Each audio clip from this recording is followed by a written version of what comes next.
नमस्कार. मराठी माती चॅनलवर आपले मनापासून स्वागत आहे. आजच्या कथेचे नाव आहे चिंदी बांधते द्रौपदी. रविवारच्या दिवशी मी ट्रेनने चर्चगेटवरून बोरिवलीला चालले होते. सुट्टी असल्यामुळे तुरळक गर्दी होती. दादरच्या गर्दीत एक तृतीयपंथी माझ्या बाजूला येऊन बसला. सवयीने मी मनातल्या मनात नाक मुरडले. खरे तर त्यात त्यांची काही चूक नसते, तीही देवाचीच मुले असतात. मी त्याच्याकडे बघितले. 17-18 वर्षाचा असावा. ओवळी मिसरूड नुकतीच फुटत होती. हलक्या नॉयलॉनची साडी नेसली होती. केसांना चमकीची पिन लावली होती. त्याचा चेहरा दुःखी दिसत होता. एका हाताने तो दुसरा पाय चोळत होता. मी पायाकडे बघितले. पायातून रक्त वाहत होते. मला ते पाहवले नाही. मी म्हटले, अरे पायातून रक्त वाहते आहे, निदान जखम कपड्याने बांध तरी.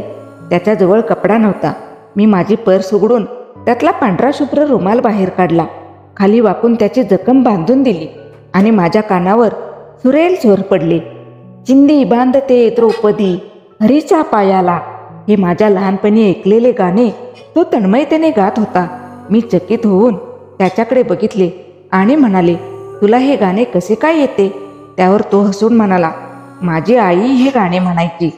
त्याच्या अवताराकडे एक नजर टाकीत मी म्हटले, कुठे असते तुझी आई? तो उत्तरला, इथेच दादरला राहते. तू कुठे राहतोस? असाच कुठेतरी. का नाही जाता इकडे परत? तेव्हा तो ठाम आवाजात उत्तरला, परतीच्या वाटा आता बंद झाल्यात. मी म्हटले, अरे मी बोलते त्यांच्याशी. तो सांगू लागला, मला आई बाबा आहेत. लहानपणापासूनच काहीतरी कमी आहे हे जाणवत होते. मग मोठेपणी समजायला लागले आणि एक दिवस मी या समाजात राहणे असह्य झाल्याने घर सोडले.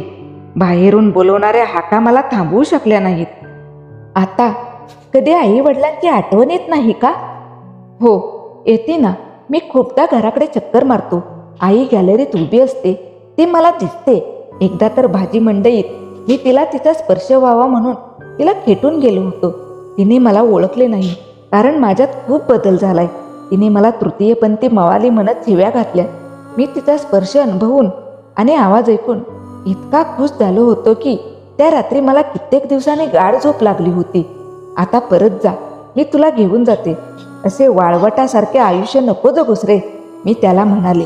माझी पट्टी बांधून झाली होती. काय बोलावे हे न सुचून तो म्हणाला, तुमचा चांगला रुमाल खराब झाला. मी म्हटले, रुमालाचे जाऊ दे, जखम मोठी आहे. तू आधी डॉक्टरांना दाखव. इतक्यात कुठले तरी स्टेशन आले. तो धाडकन उडी मारून स्टेशनवर उतरला आणि मला म्हणाला, आई येतो ग, तुझी आठवण म्हणून तुझा रुमाल माझ्याजवळ राहू दे. मला काही समजायच्या आधीच गाडीने स्टेशन सोडले होते. त्याचा कोवळा हात कितीतरी वेळ माझ्यासाठी हालत होता. कोणत्या रूढी परंपरेमध्ये आपण अशा जिवंत माणसांना समाजाबाहेर टाकतो?